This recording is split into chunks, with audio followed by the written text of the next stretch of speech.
Because they want to break on their car insurance. Hey, come on. Julia, can you hear us?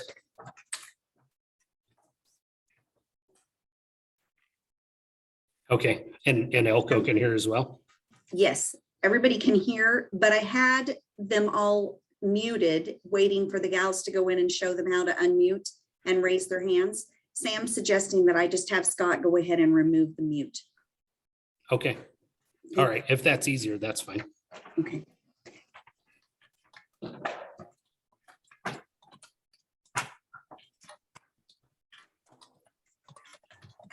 And you'll do a roll call for Elko in Las Vegas then as well, Julia? Yes, Or just ask people to announce their names? Yeah. Okay, if, once they're unmuted, if you want, I can get started. okay. I've got a message into him now, so give me just a minute. Okay,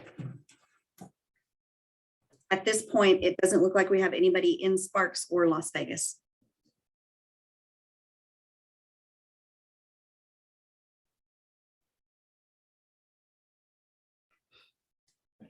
how many do you have remote, Julia?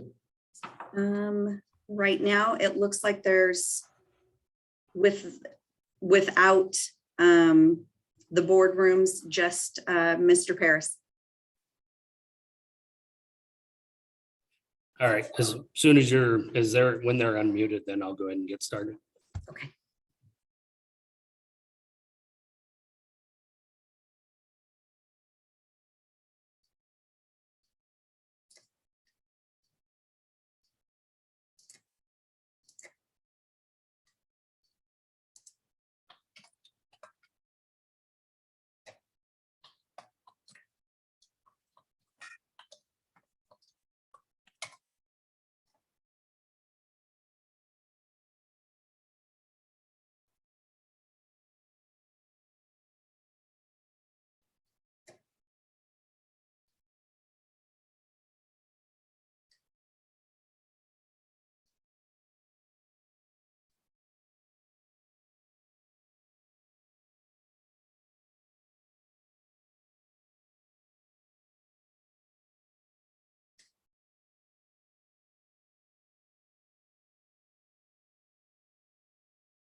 I've sent a quick message to Shannon as well.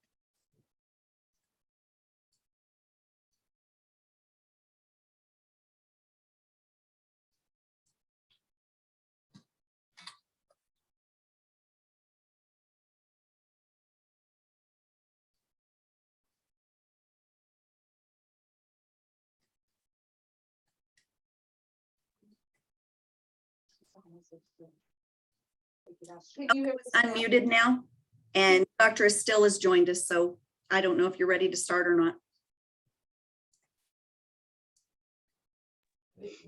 Yeah, we should be good. We're ready to start.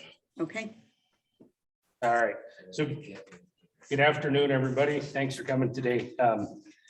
Thank you for being here. It is 1:05 p.m. on Wednesday, November 16th, 2022. This is a scheduled time for the workshop regarding proposed changes to Chapter 571 of the Nevada Administrative Code, NAC. This workshop is being held in person at the UNR Cooperative Extension Office located at 1805 Fairgrounds Road in Winnemucca, Nevada, as well as virtually via Zoom using either computer or telephone to ensure all wishing participants may do so. The workshop has been properly noticed and being recorded and as required by Nevada open meeting law. My name is Doug Ferris and I'm the administrator for the Division of Animal Industry of the Nevada Department of Agriculture. We have the following staff members with the department here today with us. We have Julia Miller-Ketchum, Dr. Goy Kachia, Dr. Keith Forbes, and Samantha Bellwood. And so with that being said, I have that out of the way, and then we'll go ahead and Julia has some housekeeping stuff and a couple slides she has to go through, and then we'll go ahead and get started with the meeting portion. Just 1 minute while I share my screen.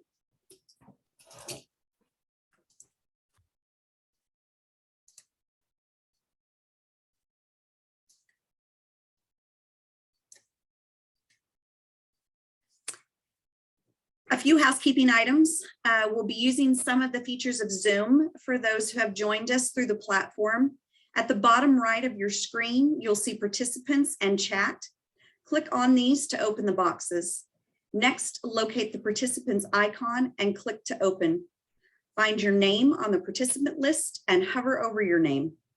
A raise hand icon will appear. If you wish to speak, this is what you'll click so that you know that we know to call on you. Click it again to lower your hand after speaking or to withdraw the request. If you don't find the hand by hovering near your name, use the 3 dots at the bottom of the screen to open a menu where you'll have the option. Julia. I've muted everyone. Oh, it's not showing any slides? Yep, we don't have your screen isn't shared. Oh, well, it says it is. Hang on for just a second.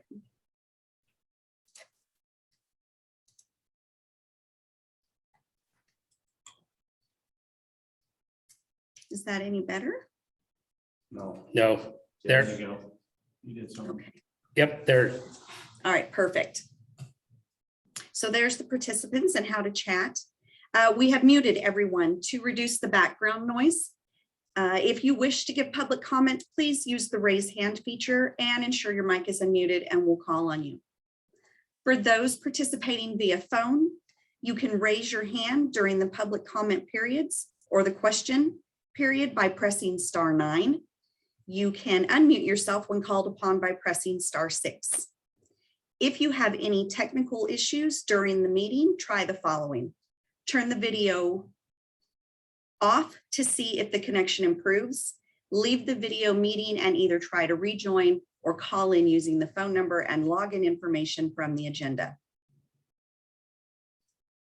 If you are having problems getting unmuted or into the comment queue, use the chat function to make your comment and it will be recorded for the record. In addition to public comments during this workshop, interested parties are welcome to submit written public comment and email to animalindustry@agri.nv.gov. And since there is no sign-in sheet online, as there would be in our in-person areas, we'll be using the participant list. If we're unsure of your name, we may send you a chat so that we have the correct information. If you're joining us via phone, please send an email to animalindustry@agri.nv.gov indicating that you participated in today's workshop, or remain on the line after we close so that we can capture your information for the meeting. So from our agenda, you'll see that we'll start with a period of open comment for anyone wishing to speak on concerns or to provide feedback. We ask that you limit your comments to 3 minutes to ensure everyone can be heard and save questions for the next portion of the meeting. Following open comment, we will review the proposed changes to NAC 571, followed by more time for input, questions, and clarification. After questions, there will be another period for additional public comment on the workshop hearing. Those who wish to speak during public comment are requested to use the hand raising feature, and when called upon, identify themselves by name and any affiliation for the record. Again, please save your questions for after public comment at the conclusion of the review of proposed changes. There will be time for questions and dialogue at that point once all information has been shared. At this time, we will open general public comment.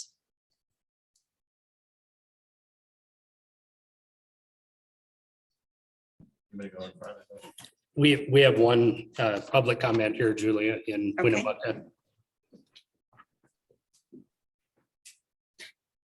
Hello, everybody. Oh, right there. Woody Worthington, Nevada Farm Bureau Director of Ag Education as well as Advocacy. The Nevada Farm Bureau policy states, we support the operation of an effective trichomoniasis program through regulations by the Nevada Department of Agriculture and dissemination of informational education.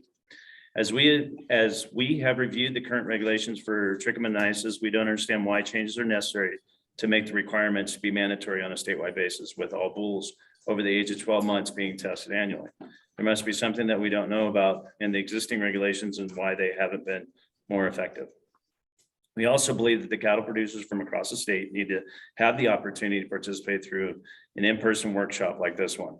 We appreciate the additional of the following workshop on November 29th, but we also maintain that unless workshops in Tonopah, Ely are provided, a large block of producers won't be able to receive the same opportunity for input as being offered by the selected areas, Winnemucca, Elko, and Fallon. And then we believe that existing regulations could be improved and made more effective while continuing without mandatory testing statewide as an annual basis.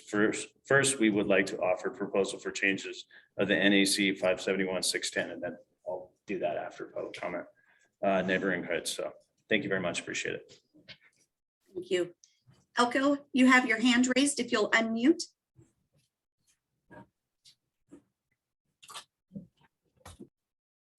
Can you hear me?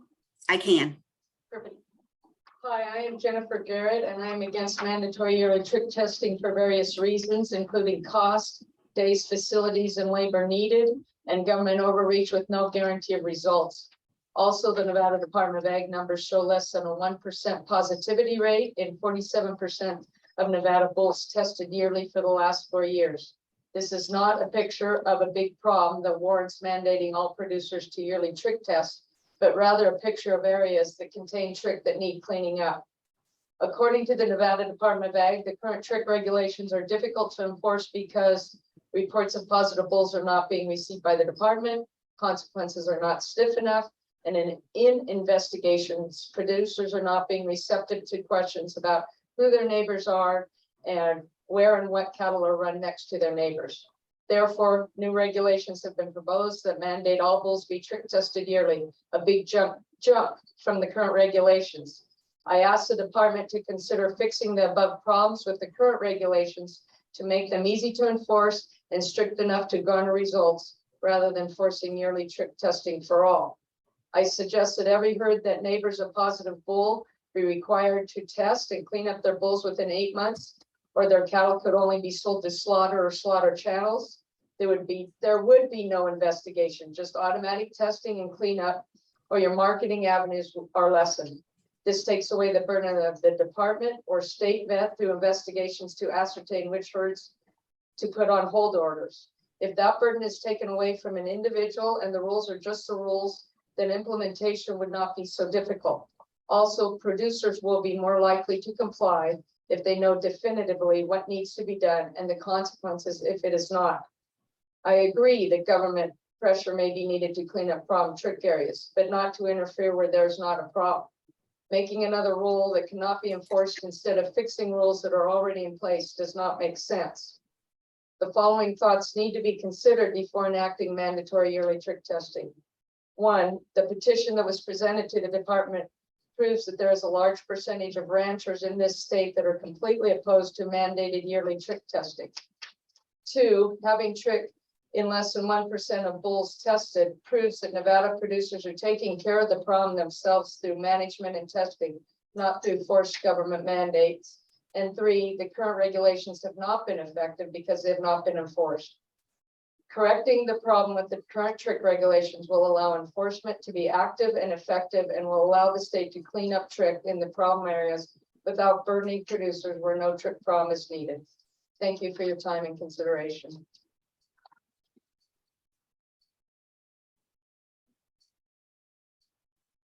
I don't see any other hands raised at this time. We have one other public comment in Elko. Okay, thank you. Sorry about that. My name is Lily Wolf, and I'm opposed to the mandatory trig testing. In the 3/22/22 workshop, the Nevada Department of Agriculture stated that making trig testing mandatory annually is the easiest for the department. But what about the producers? This regulation will increase the costs incurred to an already high cost with a low income industry. The department knows the trig problem is not statewide and has only hotspot locations. The department has stated the current regulations 571.600 through 668 are not effective and enforceable. I would like to go over some of the reasons the department staff has used for not enforcing the current regulations. 1, when the neighboring herd owner is notified that a positive trig bull has been found next to them, the neighbor claims they didn't have cattle mix. Under NRS.610, neighboring herd is defined under 1 as is separated by a single fence from another herd. Therefore, a fence line is neighboring. End of story.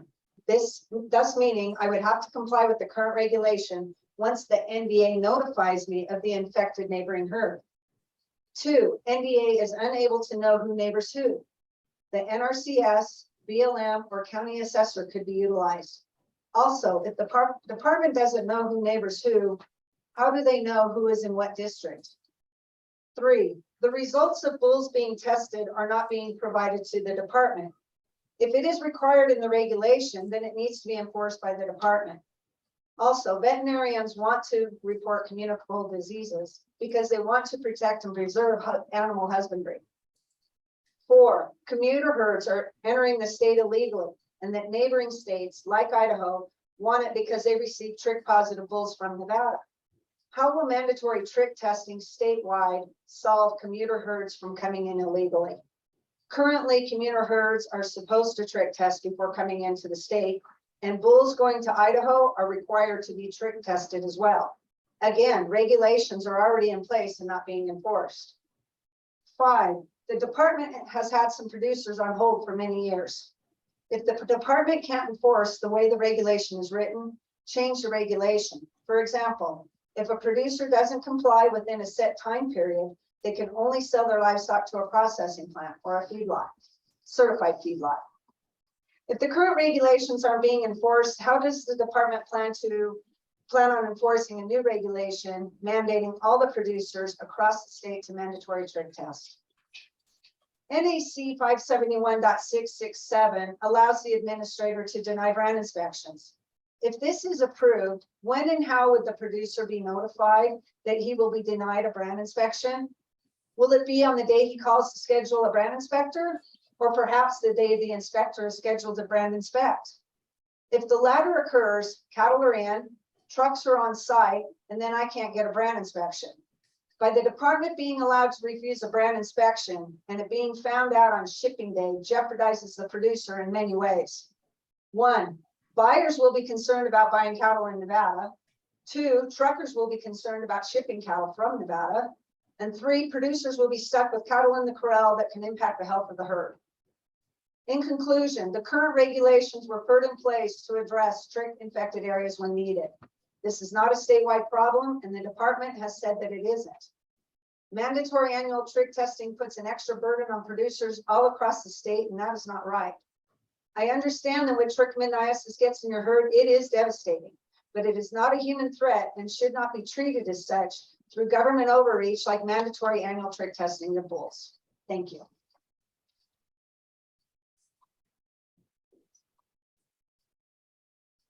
I believe that's the last hand raised.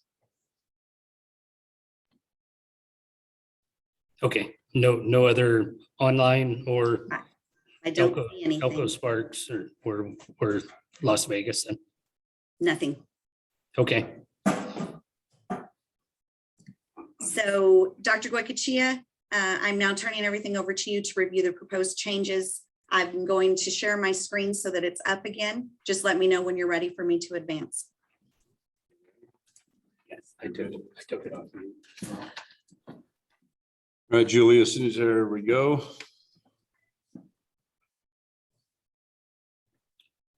So this first page is just an overview, and everyone should receive copies of this. As you can see, it's dealing a lot more than with just trick regulations today. So I believe the first 11 pages are proposed changes that have nothing to do with trick, but the department and the state veterinarian feels that they are important. So we'll just start with the first change. It's in a definition, 571.010. Health certificate, we're actually changing that to certificate of veterinary inspection. We understand health certificate is an historic term, but with that said, certificate of veterinary inspection is what we are moving to, and you will see that defined farther down. Certificate of veterinary inspection means an official document that records a health status, origin, destination, identification of an animal that is issued by a licensed veterinarian accredited by the USDA APHIS Veterinary Services in accordance with 9 CFR 161. The term includes without limitation certificate of veterinary inspection as approved by the department, again in accordance with 9 CFR 161. The next one, 571.020 is just a housekeeping cleaning. These regs actually had the old address from the Reno location, not the Sparks location. 571.030, dealing with horses, mules, and asses. It's talking about a test for equine infectious anemia. We just said approved by the department. So we didn't get sucked down into either an AGID or an ELISA test, and we don't know what the future may bring in that. So we want to be flexible and not have to go back to changes. 571.035 sheep. Again, dealing kind of with scrapie movement. We're just changing health certificate to certificate of veterinary inspection to be consistent. And then sub 1, statement by the veterinarian, approved by the department and consistent with current federal scrapie program requirements, indicating the animal or animals in the shipment are not subject, showing signs of clinical illness or originating from an exposed, infected source or non-compliant flock. Breeding animal, requiring identification on those. Then sub 2, on a test approved by the department, that's dealing with B. ovis epididymitis. To those of you familiar with the sheep industry. And again, right now we're using ELISAs, but we don't know what that might be in the future. We're hoping for a little more accurate testing to come forward at some point. So both new 2 and new 3 are that. Cattle and bison, Julia, 040. Okay, so that we're going to go into this a little bit more in detail, judging by who we have in the room and who we have in Elko. Again, just changing health certificate to certificate of veterinary inspection and an entry permit to bring cattle in. The requirement for all female cattle and bison 12 months of age or older to bear a legible official tattoo and associated official ID or official 840 EID vaccination tag as evidence of official brucellosis. This is something that the industry has asked for, and we're putting this in here. So again, I want to be clear. If you're using an official 840 electronic EID, you do not need to stop that cow and look for a tattoo. That EID will serve as proof of vaccination, whether or not there is a tattoo present. Those are tamper-proof and can only be put in at the time that the veterinarian applies the tattoo and administers the vaccination for brucellosis. This is again an attempt to not have to stop these cattle in the chute, and we all know how much fun it is to mouth and look for tattoos. So that's what we're trying to do there. Sub 1 under 040, all sexually intact cattle of any age moving from the designated surveillance area, DSA, unless approved by the department based on seasonal grazing. So this means that cattle coming in and out of the area in Wyoming, Montana, and Idaho that is known to be infected with brucellosis, that those cattle, we're not going to allow them in and out without testing, again, unless it's by determined to be on a seasonal grazing basis. What that means, there's a period of time when the elk are present on those herds in those areas. If you're only grazing up there when the elk aren't present, then you're a very low risk. You're no more risk than the guy immediately across the line of that DSA. And so we wouldn't make you test those coming back in and out if you had a pasture to pasture that only showed you were up there, say during the summer months and not when the elk are actually present on the feed grounds. Sub 2, all sexually intact bison or any cattle or bison originating from a herd or herds not listed as brucellosis free or where brucellosis status may present an increased risk as determined by the department. And then we're back into cattle and bison for TB testing. Within 30 days before entry to Nevada, all sexually intact dairy cattle 6 months of age or older. That is consistent now. That is consistent with what the federal government is doing as well. All bison 6 months of age or older, and this is for tuberculosis, TB. C, any cattle or bison originating from a herd or state not listed as tuberculosis free or where the livestock may present an increased risk as determined by the department.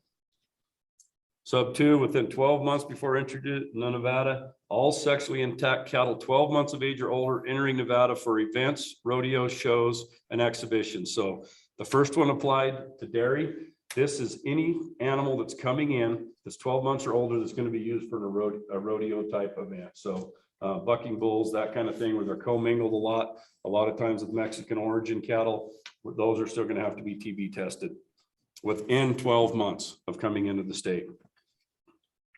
All cattle originating from Mexico shall be branded with a letter M on the upper right hip. That was aged language there again on the jaw. They don't do that anymore. They're on the hip, or a similar permanent brand as approved by the department and consistent with current USDA requirements. 2, have reacted negatively to a test for tuberculosis within the 12 months before entry into Nevada. 3, all Mexican origin cattle used in rodeo, roping, exhibition, sporting, or similar timed events shall be tested for TB on an annual basis after entry into the United States. Testing records shall be in the possession of the owner, manager, agent, or representative in possession of these cattle at all times. Testing records shall include all official ID numbers which coincide with the Mexican origin cattle in possession. Official Mexico ID ear tags must be retained after entry into the United States. I know this is a pain at sometimes, and we have a lot of roping cattle and dogging cattle that those ears get sore, but we've got to keep them in. That's the only way we know where they came from and what they did. Do something to me. Let's close out of something.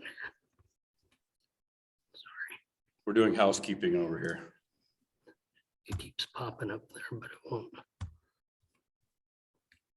I'll keep talking while Doug does whatever he has to do there. Official ID must be individually listed on the CVI, Certificate of Veterinary Inspection, for all Mexican origin cattle of any age. Only steers and spayed heifers may be imported into Nevada. Again, Mexican origin, only steers and spayed heifers can be imported into Nevada. Mexican origin cattle must not be co-pastured or commingled with any other tuberculosis susceptible livestock. And then we'll go on to 571.065, game, fur bearing, and wild animals.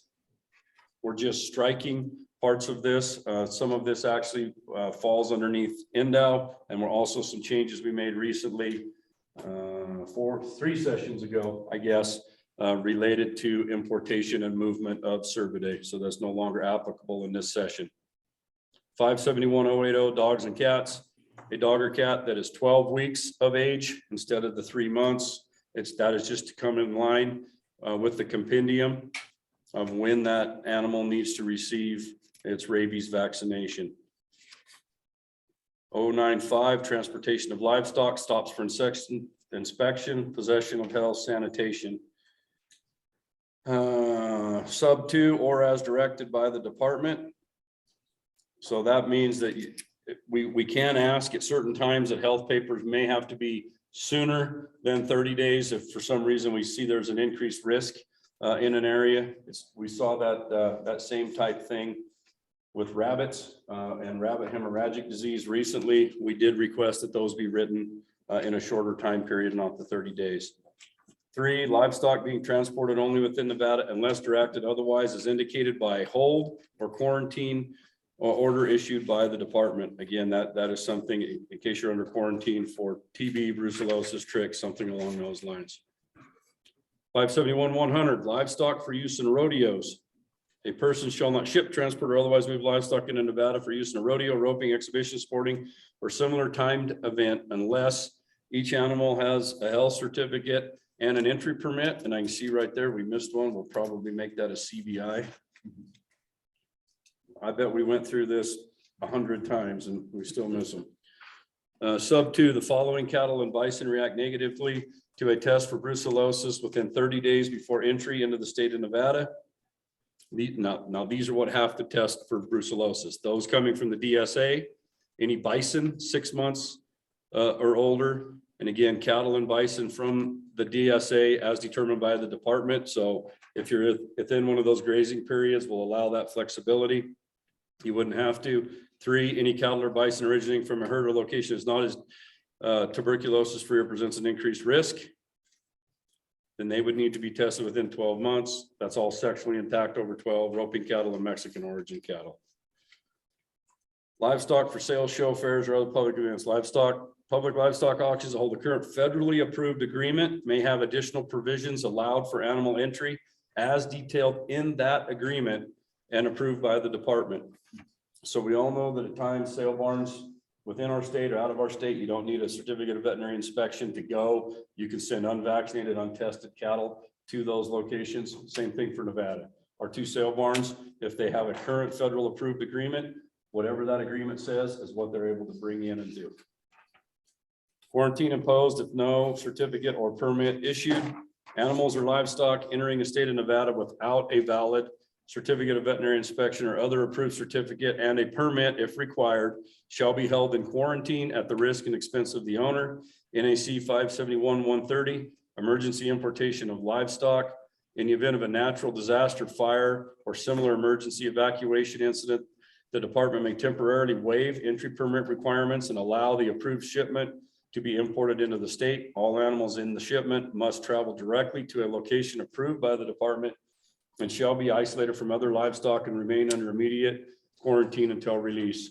As we continue to see fires, for example, in neighboring states, we have had to evacuate horses, sometimes cattle, llamas, that kind of thing, into Nevada. We're not going to say, yeah, you got to get a permit for you to bring them in. We'll let you know where those evacuation centers are, those quarantine areas, and we'll allow those to come in and remain there without having to go through the process. That's what that is trying to capture.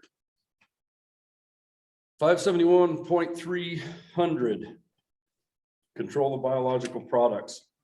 A person may not sell, use, or distribute in this state a serum, vaccine, bacterial, or veterinary biologic or other biological product which is used as a diagnostic agent or used in the prevention or treatment of diseases of animals or livestock unless it has been produced in accordance with a permit, authorization, or license granted by the United States Department of Agriculture, this department, an agency authorized by this department. We do this now. This is some housekeeping stuff. What we're often, at least 3 or 4 times a month, allowing these biologics in if we do review that they were produced according to what we're asking for here. 571.310, any vaccine, bacterial, logic, or biologic product which could present a hazard to animals or livestock or to the livestock industry of this state as determined by the department. Again, just trying to button that up exactly what we're doing. It's not all products. It's just those that we determine. Now to vaccination of female cattle or bison before change of ownership. Female cattle or bison that are at least 4 months of age and not more than 12 months of age must be official brucellosis calf-foot vaccinates for brucellosis before any change of ownership occurs in Nevada, unless the cattle or bison are sold and immediately transported to a qualified feedlot or out of state. We do know that there are neighboring states and other states across the country that don't care if they're brucellosis vaccinated. So we're putting that in there. So where if you do have an agreement or your buyer is taking those somewhere else, you're going to have them spayed on that other end. We're not going to vaccinate them here and then ship them there to be spayed. Female cattle or bison that are more than 12 months of age must be official brucellosis calf-foot vaccinates before any change of ownership in Nevada can occur. So again, that means we're not going to allow you to sell cows that aren't official brucellosis vaccinates. Sold for slaughter directly to or through an approved public livestock auction as authorized by the administrator. We just talked about that a few minutes ago. They can go through that process there if they have that agreement in place and whatever that agreement says. Sub 3 there, entry of adult vaccinates and or adult vaccination is not permitted in Nevada without prior authorization of the administrator. At this time, Administrator Ferris, we are not authorizing that at all. We don't know what may happen in the future, so we did want to leave that open, but Nevada does not allow adult vaccinations at this time. And then little housekeeping qualified feedlot is defined NAC 571-622. Now on to equine infectious anemia. Again, we talked about this earlier, test approved by the department. Samples collected for the purpose of testing for equine infectious anemia shall only be collected by a licensed veterinarian at the owner's request and expense, or by a veterinarian employed by the federal government or this state. A complete positive identification of the horse must be made by the veterinarian at the time the sample is collected on a form approved by the department. A lot of us are very familiar with the old stick figure horse drawings. We still use those, but now we're moving a lot more to the digital platforms. We wanted to make sure whatever form we do allow is acceptable by this NAC. All right, so there's the first ones. Now we're to trichomoniasis. I'm not everywhere that trichomoniasis was. It has been changed to trichomoniasis. The science nerds like to change that, and in about 3 years, we'll probably change it back to something else. But this is the current terminology, trichomoniasis. So everywhere you see that, it's been changed. I'm not going to go into that every time. Hold order means an order issued pursuant to NRS 561-295 due to exposure or infection with trichomoniasis. Negative test result means an official laboratory test as determined an official test sample to be negative for the presence of Trichomonas fetus.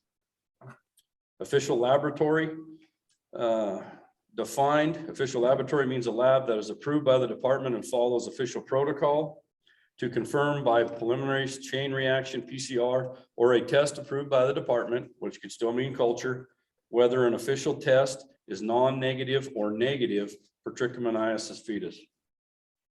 Trichomoniasis, sorry. Official tag.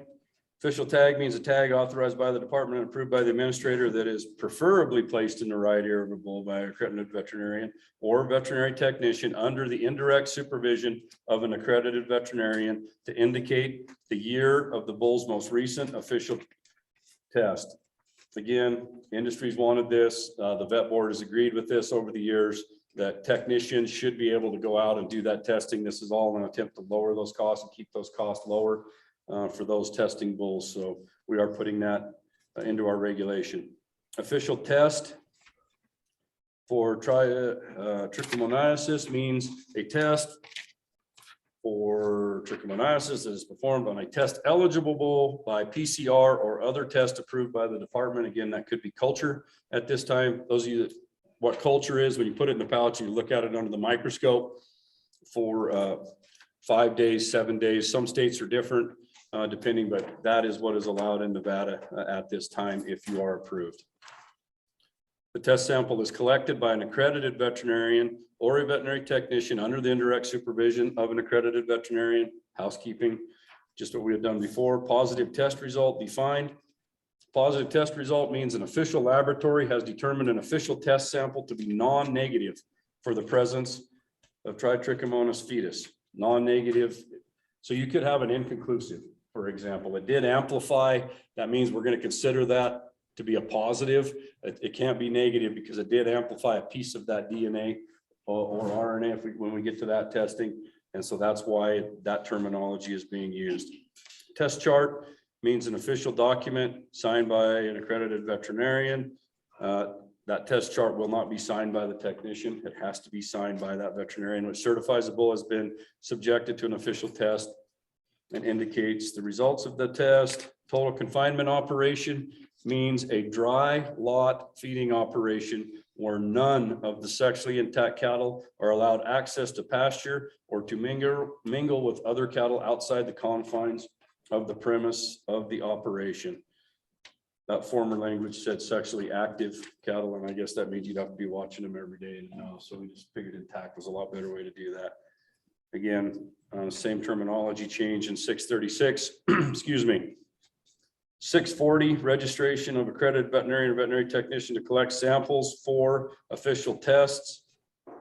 An accredited veterinarian or veterinary technician under the indirect supervision of an accredited vet shall register with the department to collect samples for testing if he or she has completed a certification program approved by the department. Most of the practices that are doing work for producers know that. They know what the rules are. They're taking care of that. We're just trying to get it cleaned up in regulations.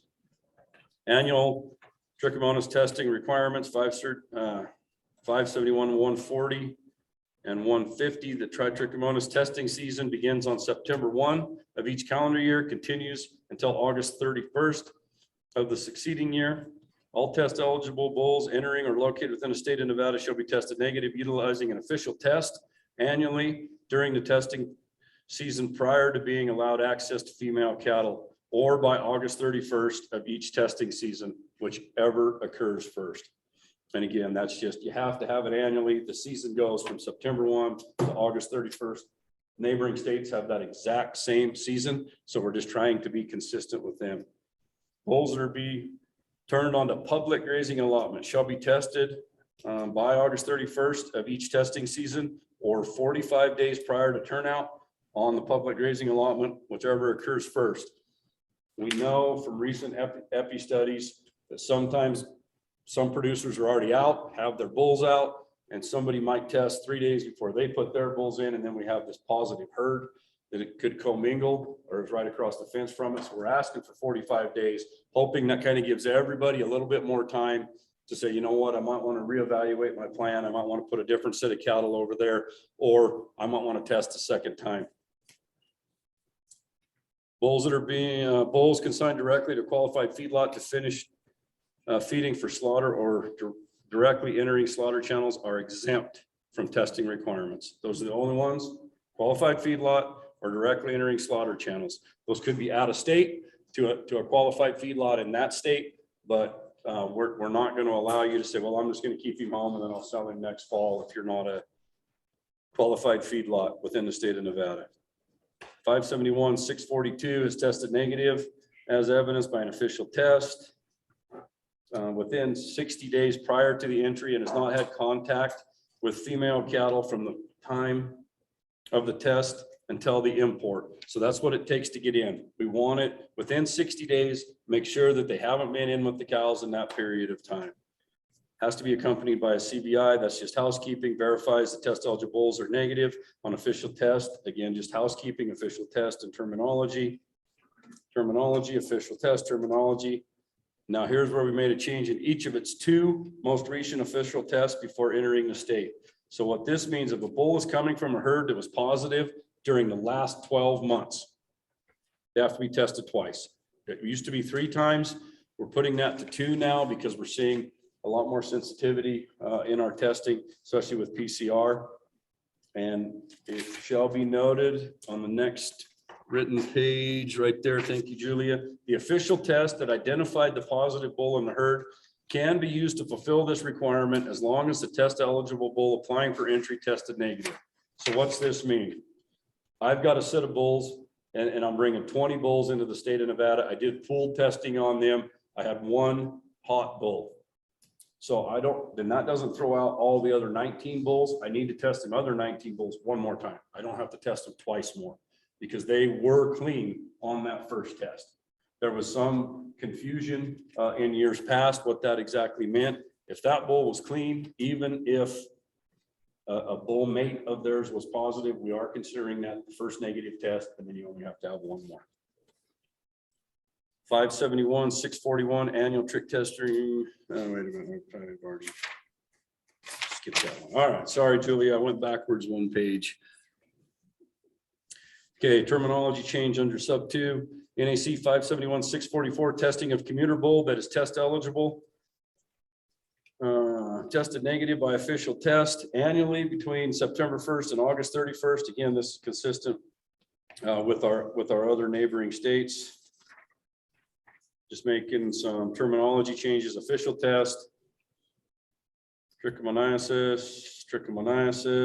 646. Again, just some changes from trichomoniasis, sample trichomoniasis. Written declaration required before sale of a test eligible bull, 648, the bottom of that page. Public auction exceptions.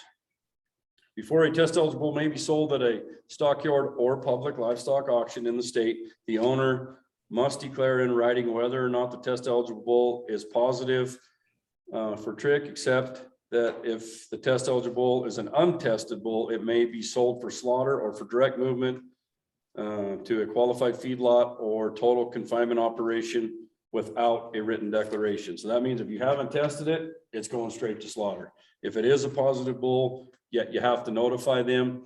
One thing we're doing now, if herds are positive, we're saying, hey, just write something on there. Make sure we see it's going to the kill plant, or when it goes to the sale barn, it says for slaughter only on that yardage ticket and on that brand inspection.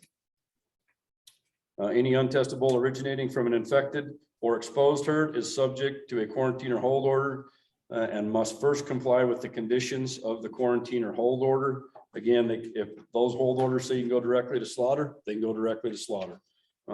If you're not complying with that, that's the only way they're going to get out. 571, 650 is just terminology changes again. 652, official tags, use, designation of color, an accredited veterinarian or technician under the indirect supervision of an accredited veterinarian who collects a sample for an official test for trichomoniasis on a bull in this state shall place an official tag in the ear with preference given to the right ear. And again, you guys are probably going to ask why. A lot of this has to do with traceability as well. We're seeing an increased push towards national animal traceability, and those are going to want to be put in the left ear. Years ago, it was the right ear. They're moving those to the left ear, so we'd like these in the right ear so we don't have everything piled in that left ear. The administrator will designate a different color for official test tags each year. Official ID, either a metal noose or 840, shall be recorded with corresponding official test tag for additional proof of testing in the event an official test tag is lost.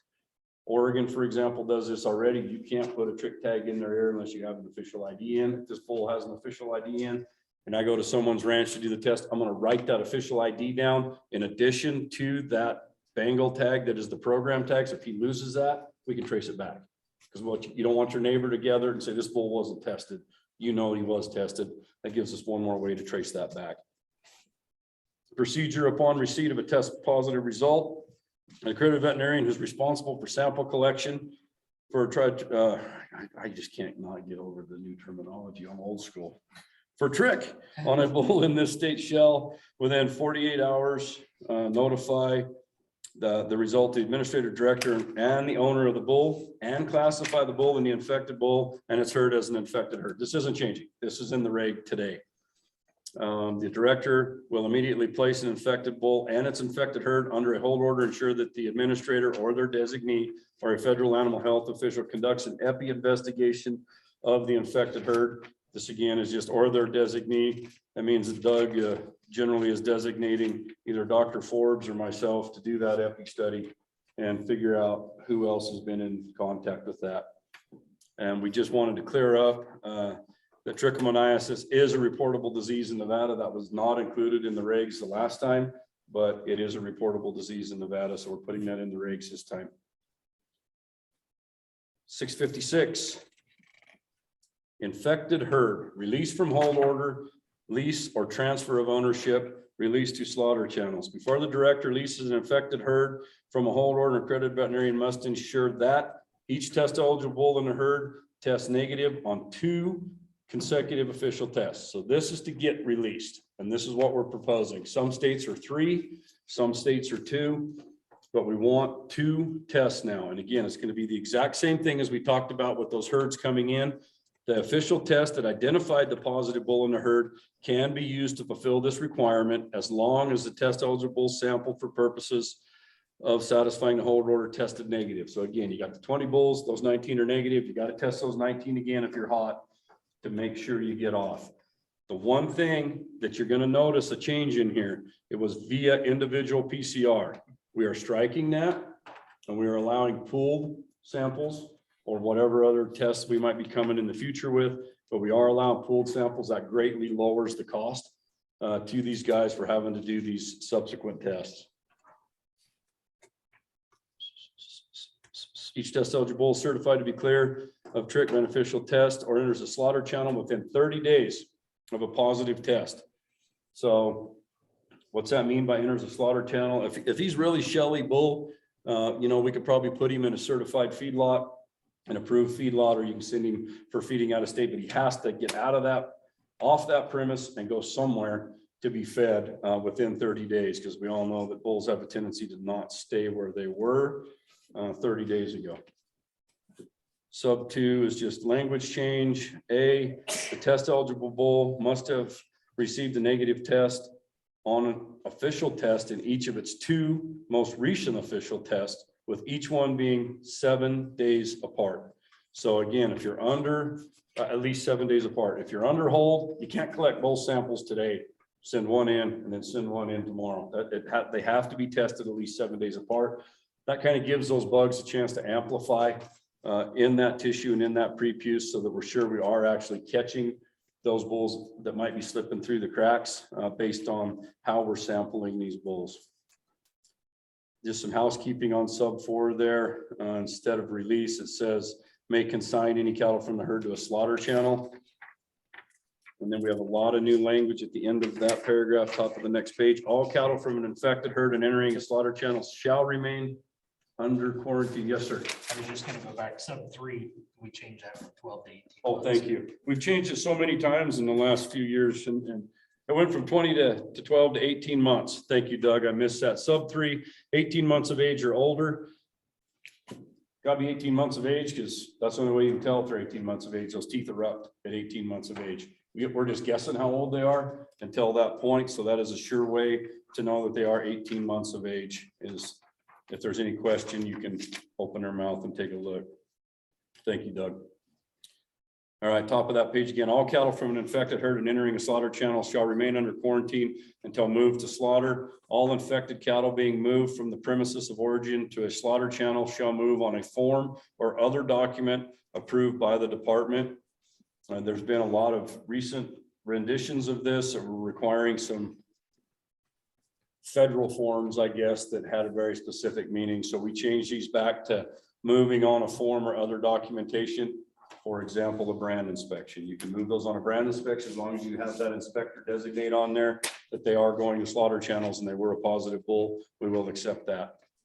As a condition of release of hold order, the director may require additional testing within 1 year of release. So again, if we're just kind of in a hot area and we're not 100% sure, we might want to do a little bit more testing on that herd. That'll be left up to the director. 571-658, exposed herd, housekeeping on the first one. If the epidemiologist identifies a neighboring herd at risk, housekeeping, placed under hold and the sample was collected after possible exposure occurred. So again, within 18 months, we have to collect that sample. So if I'm notified that I'm an exposed herd, within 8 months, I've got to test my bulls. That's what that sample has to be collected. Terminology change, terminology change, terminology change. There's your 18 again. 18 months. The owner or lessee of an exposed herd may consign any cattle from the herd to slaughter. Consigns again. All right, duties of owner of herd or qualified feedlot regarding bull receiving positive test results. The owner of a herd shall ensure that each bull from the herd that receives a positive test to an official test for trick is identified by a method approved by the department. Again, here we took out some reference to some federal forms because we thought those might be a little bit onerous and did not agree that this is actually what their intent was. Is sent by direct movement within 30 days after the owner receives the positive result. All infected cattle being moved from the premises of origin to slaughter channels shall move on a form. Same language as above. Terminology change, segregate the bull from all female cattle housed at the qualified feedlot. So that means if you are going to a qualified feedlot and you do get a bull that has tested positive, you can't just throw him out there with Administrator Ferris's heifers that are being held waiting for bangs vaccination. That's probably not a good idea.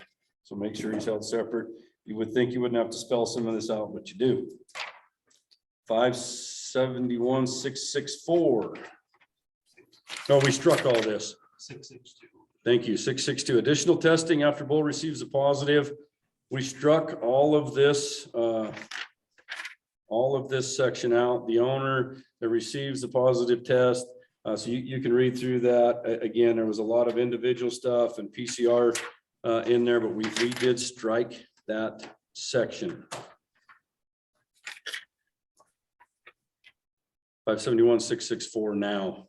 Handling of specimen collected from a bull, accredited veterinarian shall use an official laboratory to test the sample. Again, official laboratory was defined previously. It might be your own lab if you're approved, or else it's a lab that the state recognizes as running an official test. It arrives at the laboratory for testing within a time frame and condition designated by the department as to conduct an official test. It used to be 48 hours.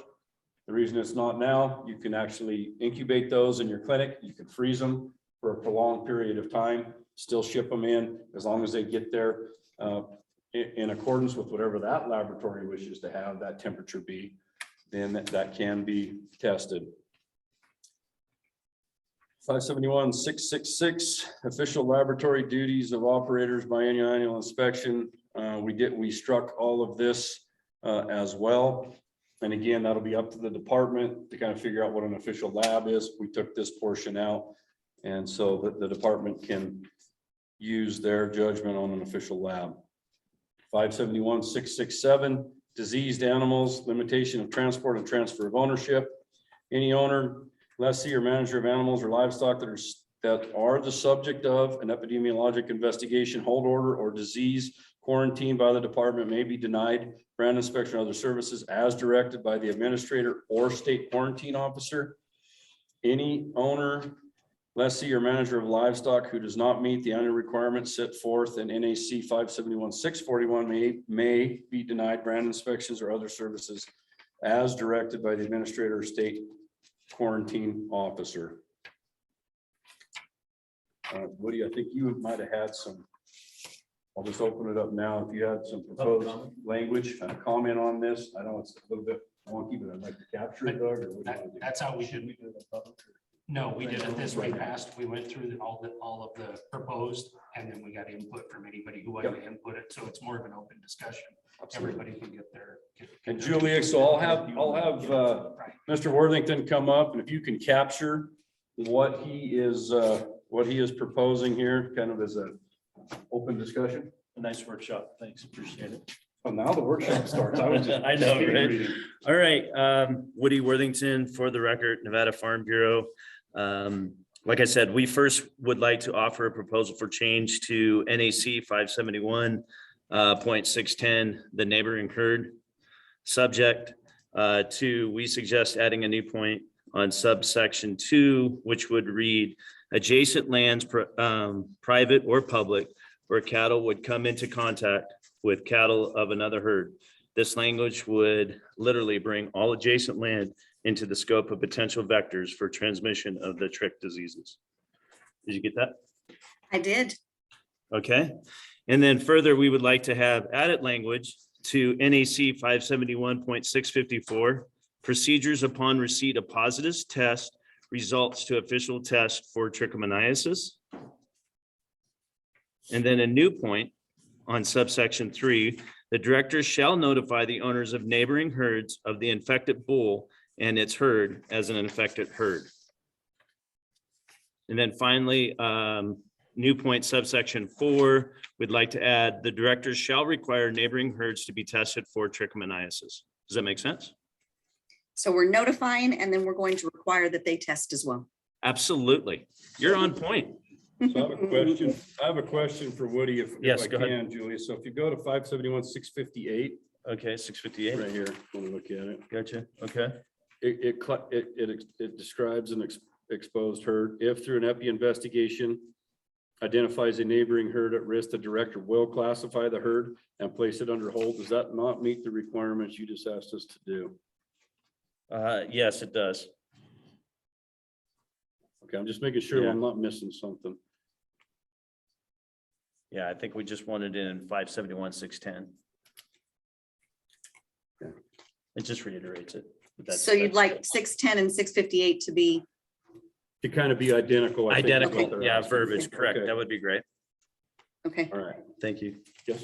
All right, and then next, NAC 571.656, infected herd. I'll wait until you're there. All right, release from hold order. Add on the endpoint of paragraph 4, all cattle from an infected herd and entering a slaughtered channel shall remain under quarantine until moved to slaughter. All infected cattle will be moved from the premises of origin to slaughter channel, shall move on a form or other documentation approved by the department. We have that in there. Okay. It's right at the end of it. It's already added. Okay, good to go. All right, I've got an updated one, so, all right, and then finally, just my, I have one comment real quick. It says, on NAC 571.667, limitations of transport of transfer ownership. Okay. Mhm. Okay, the implications that the administrator or state quarantine officer may deny brand inspections or other services not acceptable in our mind. First, the idea of using may, which also means some might not have the same burden placed on them. And just in general, using brand inspections beyond the purpose of brands for commanding compliance, we believe that is an extremely slippery slope for trouble. So you'd like it to be more definitive? Absolutely. Okay.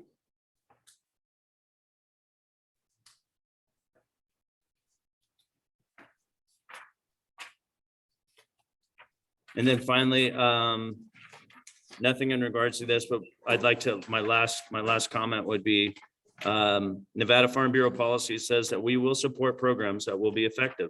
At this point in time, we don't understand how the proposal for mandatory testing of all the bulls in Nevada over the age of 12 on an annual basis will be effective. We are concerned that there is not sufficient veterinarian reach across the state to make it work. And we don't believe the Department of Agriculture has the capacity or ability to do even that current regulations that call for it, let alone operate in a command and control fashion across the entire state. And that's basically our last changes in the NAC. So in comments. Fantastic. Thank you so very much. Thank you, guys. I appreciate it.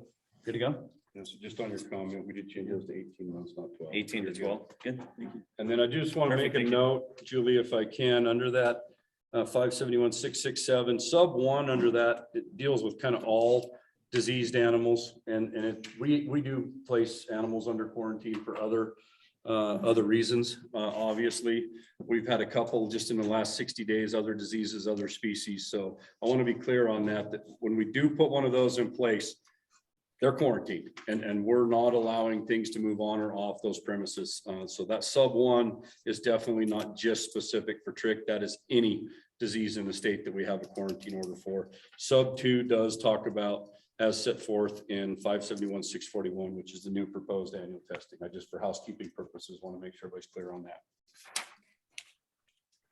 Anybody else in the room here before I go? Okay, it comes around. Got Mr. Cherry coming up, Julia. Okay. Hi, Ron Cherry, rancher from Nevada. I want to speak in support of the mandatory testing.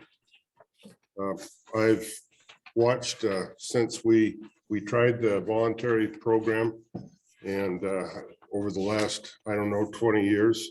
And yes, I do live in an area where I guess you would call it a hot spot. We have tried and been unsuccessful in getting control of the trick problem here in at least in Humboldt County, and I think in other areas as well. I think there's a lot of reasons why that's happened. One of them is budget. We would like to see more enforcement. More enforcement would be great, but I don't think it isn't happening, and it's never going to happen as long as we have the budget that the Department of Agriculture just won't support that. And we have the state veterinary who's responsible for enforcing this with a very small staff. We can't expect our brand inspectors to do it. They don't have that information, a lot of them. And we have seen our brand department also decrease in manpower. So it's not going to happen that way. So the only way it's and then, reporting has always been a problem too. who has it, who doesn't have it. A lot of that is not information that everybody gets. And so really the only enforcement we're getting today is having neighbors turn on neighbors to know that's just not right, that you should have to turn in your neighbor for reasons of, well, he didn't test, or he didn't test them all. That sort of thing, that shouldn't be the neighbor's responsibility to turn his fellow rancher in. It's financially, I've had it myself. Financially, it can be devastating. You can lose 30% of your herd easily. I think, and I know that it's affecting us commerce wise in this state. We can't ship an open cow to Idaho and sell her other than for slaughter. So it's hurting the producers in this state, livestock producers in this state financially.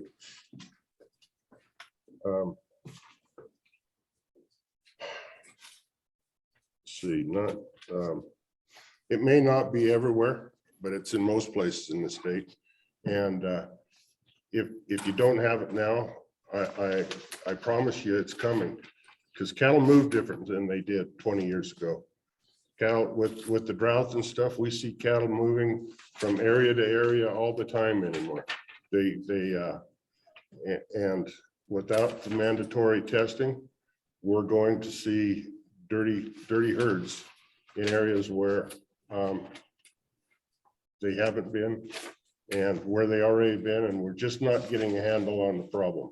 I think the only way we're ever going to get a handle on the problem is to do like our neighbors, and that is to put a mandatory program in effect. Thank you.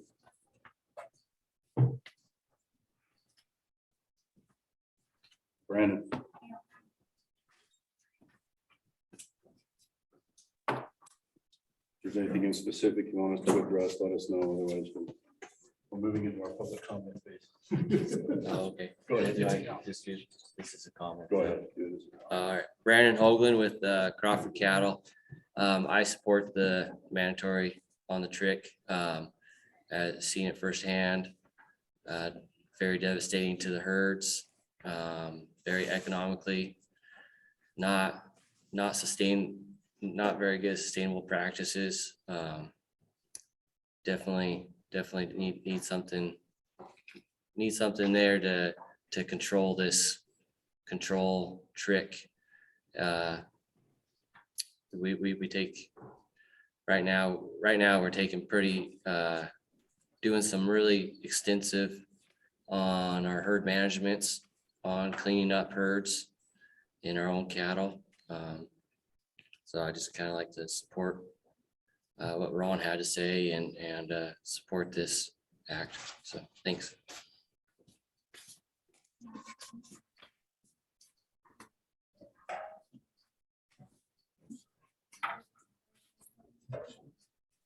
We have another one, Julia, another comment, then we'll throw it to you and you can see what the other groups have. My name is Ashley Buckingham. I'm also a rancher in a hotspot area. My family owns a ranch in Paradise Valley, where the mountains neighbor Ronnie. So we also are in support of the mandatory trick testing, and we agree with what Ronnie has to say. I'll just add that we have had the loss and we have had trick, and it is very devastating. So those that aren't testing in the hotspots, that would rather take the calf crop loss, it's kind of unbelievable. So we've had to ship loads and loads of our cattle that either were open or late bred, and that to a small family operation. I mean, that goes, it's kind of an emotional thing because my family has had it multiple times, and that loss of income, it really hurts you. So for those of the areas that don't have trick or aren't yet testing for it, again, as Ronnie said, it'll be here soon. And even though it's not affecting you now, the possibility or the idea of it coming to you should scare you. And so to have that support from the Department of Ag to make it mandatory, I believe is very needed. Thank you. Bobby Rose, do you want to say anything? Yeah. Okay. Julie, do you have anybody with a hand up over on the other side with some? I do not at this point, no. Okay, go ahead, Doug. I think that's, if we don't have any other, Julia will go ahead and open it up to the public comment section. So we fulfill that obligation. Perfect. And if we have anybody, I think everybody spoke here. I don't know if there's any more public comment. None here in Winnemucca, Julie. So if you have any online or at any of the other locations. I am not seeing any hands raised at this point. Oh, wait a second. Elko has a hand raised. Oh, okay, hi, this is Jennifer. In response to the people in Paradise that have, are having this, and it's a devastating, it's an awful deal, but if the current regulations were being enforced, then all of their neighbors would have to trick test. And so it'd be the same as mandatory trick testing. But it would be done in that area where there is a problem. And so that's what, right now, that capability is there. The regulations are there for that to be done, and it's not being done, it doesn't sound like. And that brings me to, I have a series of questions, and I have a lot of them, so cut me off if I'm taking up too much time and somebody else wants to come in.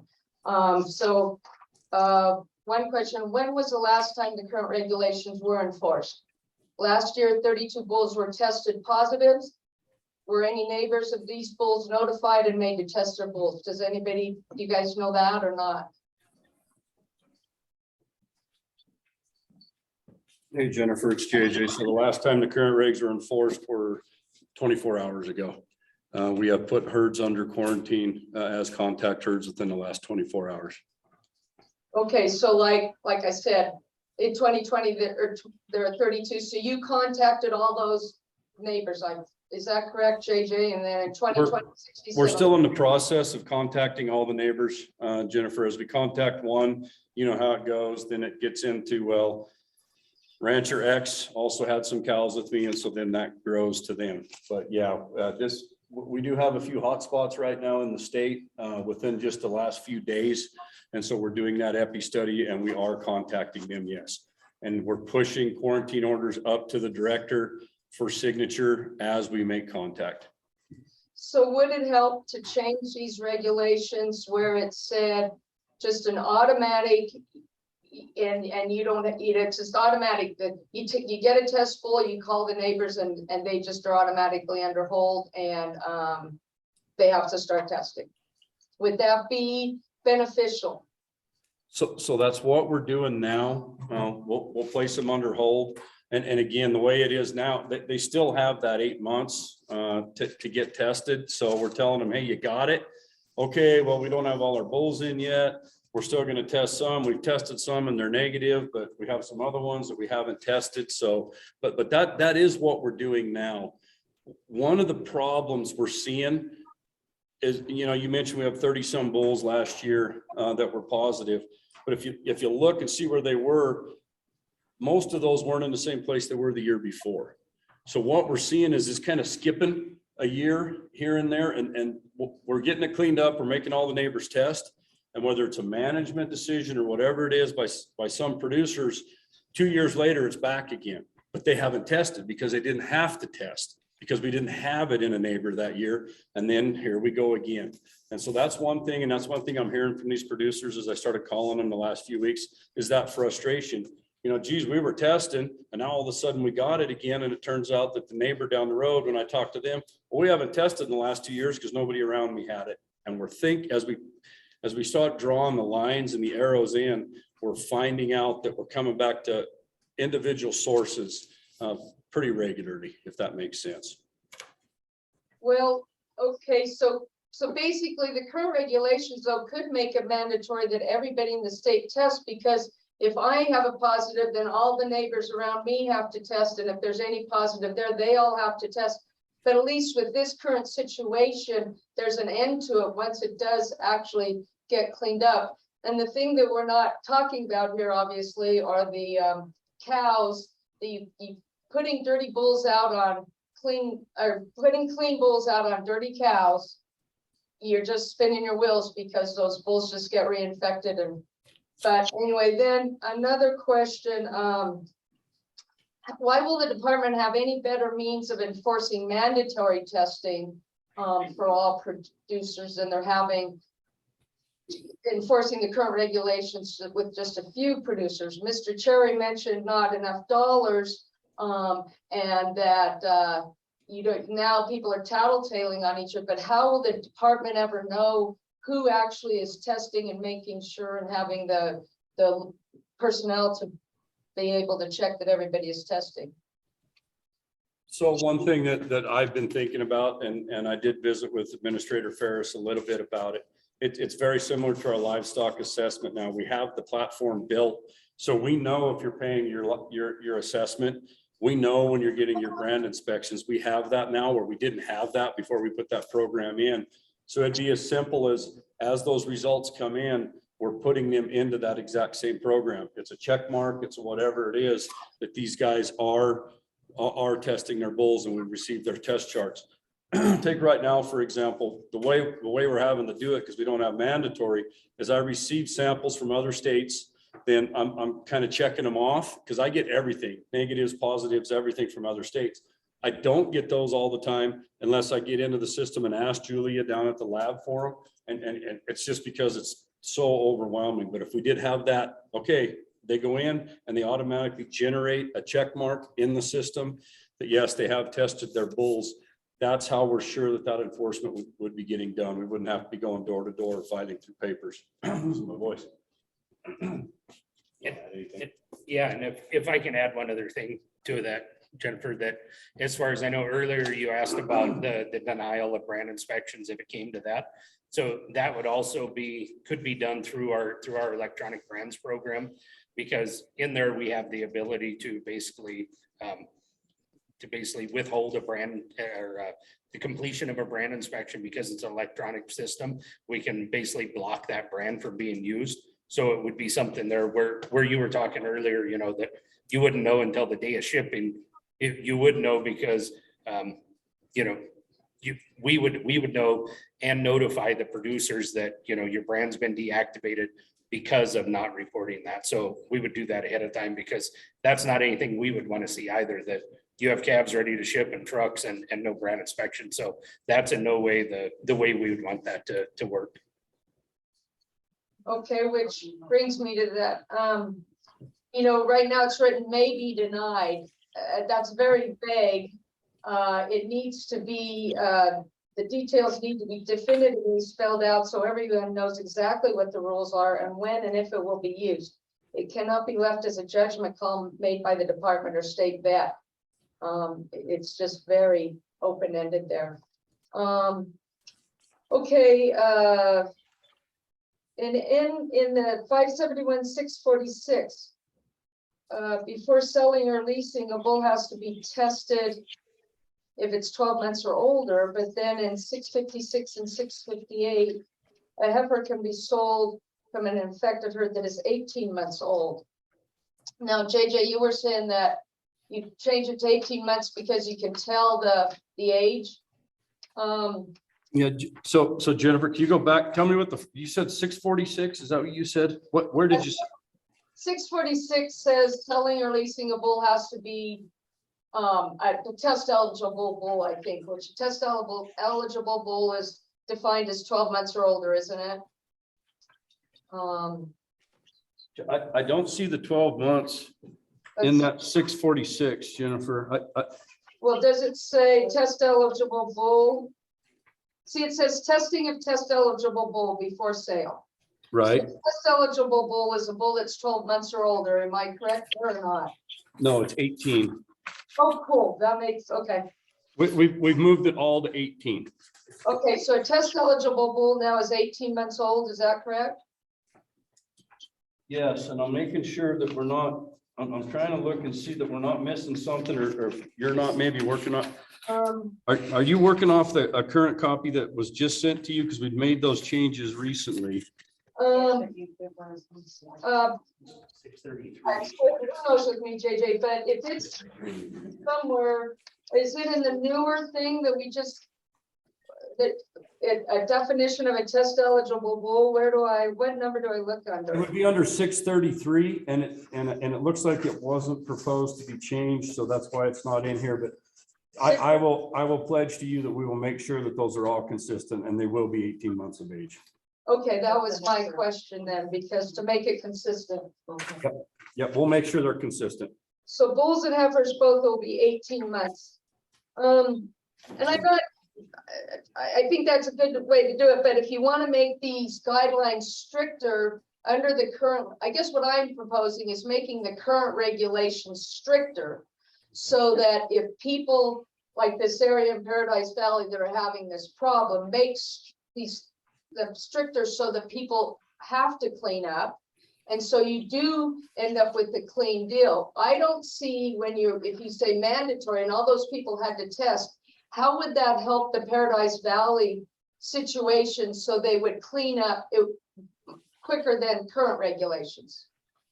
So I'm going to answer that, and then I'm going to ask for your input on another thought I've had, and I'll let Doug hit me with the chair for varying off the script maybe, but so the way it would is just what I was talking about a few minutes ago. Let me back away from this so you don't have to look at my fat belly. If they're testing every year, we're not seeing that skipping of a year in some of these places that I talked about. As we go back and look at the data, we know we have a little hot spot, and it gets right back to what you're talking about. We're testing bulls, we're cleaning up our bulls, and we're putting them back on dirty cows. But then those guys aren't testing next year because, okay, we're off. We tested our bulls, we're off. Then they run a year and the neighbors didn't get hit. The neighbors that test every year didn't pop that year because they didn't mix. They didn't run in common. They didn't run next to that guy. The second year they do, and we're right back to the races. So what we were hoping is by having to do it every year, that guy doesn't say, I got by again, so now I won't have to test for 2 or 3 years. I know I'll have it again. A question I have for you, then we want to make it more strict. Is there an appetite that if you are infected or you are a contact, then you must test the next X number of years consecutively?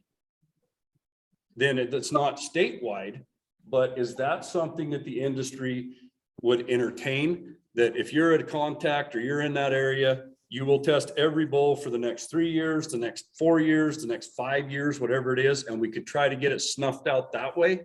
And then those areas that don't have it aren't testing. I'm just throwing that out there to see what people think. Well, I'd be more willing to have something like that, JJ. I mean, over the years, coffee shop talk tells you, oh, Tom has it or Joe has it or whatever. And we haven't ever had to test. I'm not saying that I wanted to test, but these regs that are in need to be where, okay, hey, we had to test. All right. That's much better than having to do it every year. Okay. So yeah, I definitely would, speaking for myself, where there's an end to it. And I understand the reasoning. Let's get this cleaned up. It's awful. Clean it up, definitely. But to have Joe down south doing it because I have it, I don't see the reasoning for that. And it doesn't help me that Joe's testing because I still need to test to clean it up. Yes, ma'am. Ashley? I also don't think that it's like strict. The management practices have to be additional to just trick testing. You need to be preg checking your cattle. If you are selling your calves and you notice a lower number of your calf crop, there is obviously a reason. And some people will say like it's a different form of something like, what is it, the foothill abortion or other things that, oh yeah, we're sleuthing calves. But it has to be, your management practices have to go hand in hand. And it's also a gray area where your neighbor, yes, the fence line, but also in such a small valley, those dirty cows come around some other places and you might not have a fence line right being your neighbor. So that's where that tattletaling comes in, and it tears communities apart. So just again, the department support is definitely needed here. And Jennifer, you're right. And, you and I have been having this conversation for probably 20 plus years now. And I'm sure you remember sitting at GBC all those years ago, 20 years ago, and we were talking about, well, we're just going to make it to where you can't sell any open cow unless she goes directly to slaughter. And that wasn't something that the industry wanted to see either, for heiferette purposes and everything else. So you're right, management all comes in, but I appreciate your feedback, and we'll continue to do our workshops and take that feedback. But that is something that I've been thinking about, and something we'll see what we get feedback on the next few days, and then the end of the month and some other ones, and we'll see where we're at. That's why we're having these meetings. JJ, I'm not sorry, I'm still not done. I gotta walk over here next to the TV so I can hear you. My ears are bad. Go ahead. Am I still on then? Sorry, guys. No, go ahead. A couple more. So I wondered, does Mr. Worthington want to take out the 571.641? I don't know if you, just to verify.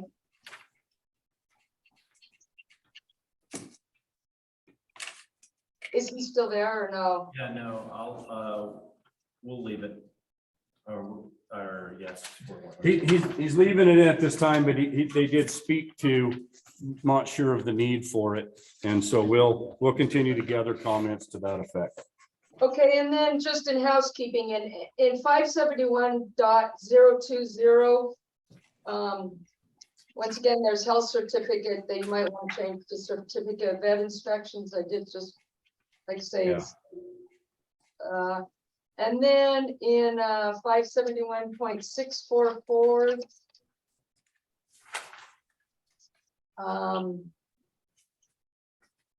it says that the current regulations say 3 most recent tests.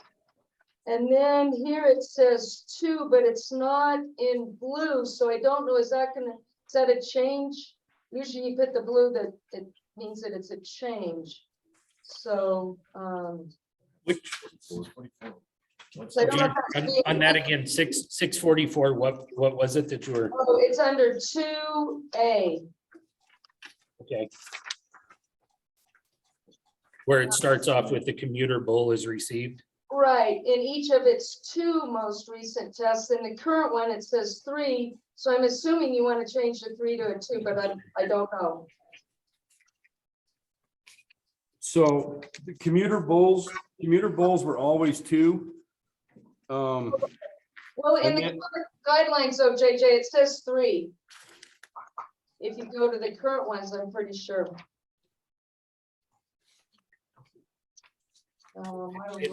It could be that we didn't highlight that correctly or something. It might be one that we missed, that we change it to 2. You know, Yeah, I'm I just- see what you're saying. You're thinking, okay, yeah, well, we're working off of, and I'm not making excuses, but we're working off of about 3 different documents that Doug and I had when I came over. And so we kind of merged them together, and we could have missed that. So we'll definitely take a note and make sure that it'll be blue and 2 if it does say 3 currently. like I say, I don't understand all this stuff. I'm just saying it just did correspond with the way you've been doing before. Then, Absolutely. And we could have missed that one with all the authors we had on this over the past couple of years. Sure. And then on 571.658, there's a couple of word within needs to be taken out. Under 2B, you struck out trichomoniasis red, and then the word within is there. I don't think that's supposed to be there, but it used to be within 8 months or something like that, and took out the. Does that make sense or no? Yes. And then on 3, also on 3, after the red trichomoniasis, there's a word within. I see it. Okay. Okay, and that's all I have for today. Hopefully I can see you tomorrow. You gotta have fresh comments tomorrow. That's the rules. Have to have what, fresh? You have to have fresh comments tomorrow. All right, well, I'll try. She's not gonna sleep tonight anyway, so she'll have plenty of time. But thank you for your. Well, Lily, you can write them for her and then she can read them, okay? We'll trade. She'll read hers, I'll read mine. How's Oh, that? there we go. But no, like I say, I appreciate your answers because this is obvious. It's a very complicated issue that's very difficult to try to work out. Yes, ma'am. All right. Thank you, ladies, for your input. Julia, do you have anything else on anybody? I do not have any hands raised for the Q&A. Oh, yeah, there's one, it shows one in chat. Is there somebody in chat? It was Elko asking if they were to hold their questions to the Okay. end, raise their hand. Okay, all right. So I think if we're good on this point for people discussing, then we'll open it up to public comment. Correct. If there's any more public comment at any of the locations. None here. Nope, nothing.